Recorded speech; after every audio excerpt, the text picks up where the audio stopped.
Good morning, people. It's Charlie, and welcome back to the Chatting Leeds YouTube channel. Hope you're all doing well this morning. So then, guys, it's back for another instalment of Bite-Size Leeds, all the latest goings on in the wonderful world of Leeds United Football Club. So then, guys, just before we get into it, please smash that like button. Please subscribe as always. And yeah, let's get into it, guys.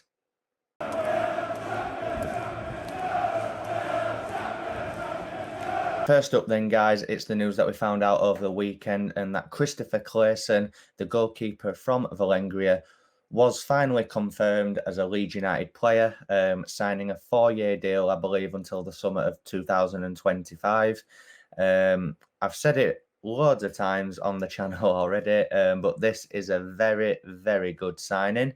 I think when we had Kiko as a backup for Meslier, I think we were always kind of worried, weren't we, that if anything did happen with Meslier, if he picked up an injury, suspension, or if he was just out for whatever reason, that having Kiko as the backup was, let's just say, an ideal situation to have. But I feel like now, I mean, me personally, having seen what I've seen from Klaesson and hearing various things online, I have no real concerns about him maybe stepping in potentially if Meslier is out for whatever reason.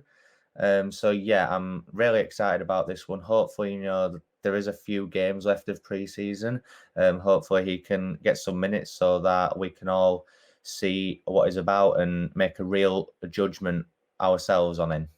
Up next then, guys, it is the news that apparently Leeds United are set to sign Herrera from Manchester City for around £20 million. Now, this one, when I first saw it, I didn't really give it much acknowledgement because I thought it was just another random name that's being linked with us. But to be fair, I've seen various Man City fan Twitter accounts tweeting the same thing. I've seen a few news outlets regarding Leeds United reporting it as well. So there must be some truth in this one, guys, and I would keep an eye on it as it could develop very quickly.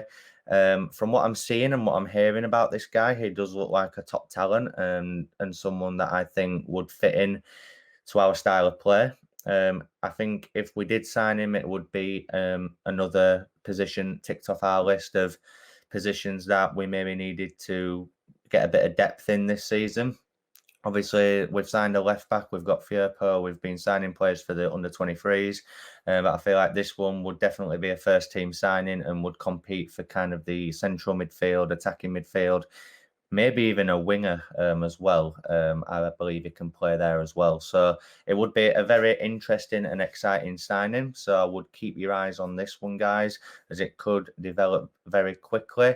I mean, who'd have thought a few seasons ago that Leeds would be linked with players from Man City and signing players like Firpo from Barcelona? I think it shows a real sense of where Rajazani and Orta are wanting to take Leeds United, and I'm enjoying every second of it, as I'm sure you guys all are as well. So yeah, with regards to Herrera, I would keep an eye on this one because, as I said, things could move quickly with this one. Up next then, guys, it's the news that I found quite baffling, actually, if I'm honest with you. And that is Conor Gallagher decided to join Crystal Palace on loan this season, despite having a medical at Leeds United up at Thorpe Park. Now, for me, you've got to question his thought process around this because Leeds is such a better project and we're a better team than Crystal Palace. We're on the up and they're on the decline, if I'm honest with you. I think they're actually in for a very tough season. And I'd have said this regardless of if he joined us or them or whatever. I feel like the only reasons I can think of as to why he chose to stay down there personally is because it's in London, closer to Chelsea, and also that it's guaranteed first team football for him. I feel like if he'd have come to Leeds, he would have really had to have proved himself and fight for his spot in our team. As we know with Bielsa, whether you're on loan or a permanent member of our team, you always need to fight. And clearly, Gallagher wasn't up for that fight and he isn't ready to try and prove himself. So he went for the easy option, in my opinion. But let me know in the comment section, guys. Would you have loved to have seen him under Bielsa, or are you not really that bothered that he's gone there? Let me know your thoughts in the comment section on this one, because I know that a lot of Leeds fans, from what I can see on Twitter and stuff over the last few days, are really baffled and have questioned it massively. Me personally, I think he would have thrived under Bielsa, but he's got Patrick Vieira now. Who knows how long he'll last in that job anyway. So yeah, it'll be interesting to see how he does there this season, won't it? And finally, guys, to end this instalment of Bite-Size Leeds is the news that Leeds United are once again linked with Wolves winger Adama Traore. I've seen a few stories over the last few days saying that we apparently made a bid of 30 million for him, which I found outrageous, if I'm honest with you. But then I've seen other people saying that there's been no bid made, but there is interest there. For me personally, I wouldn't want us to spend 30 million on Adama Traore. I don't think he's worth that. I think he's quite overhyped, if I'm honest with you.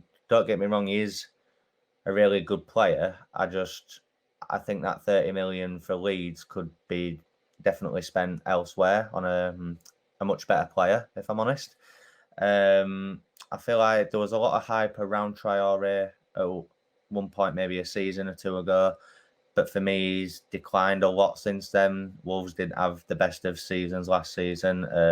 They may have a better season now as they've got Jimenez back and everything.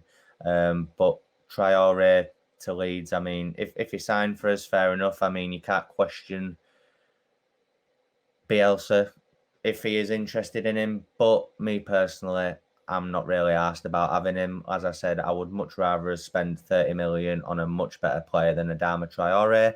So then, guys, that is the end of this video of Bite-Size Leeds. I really hope you've all enjoyed it. If you have, smash that like button and please subscribe for more content. And I will see you in the next video, guys. Thank you very much.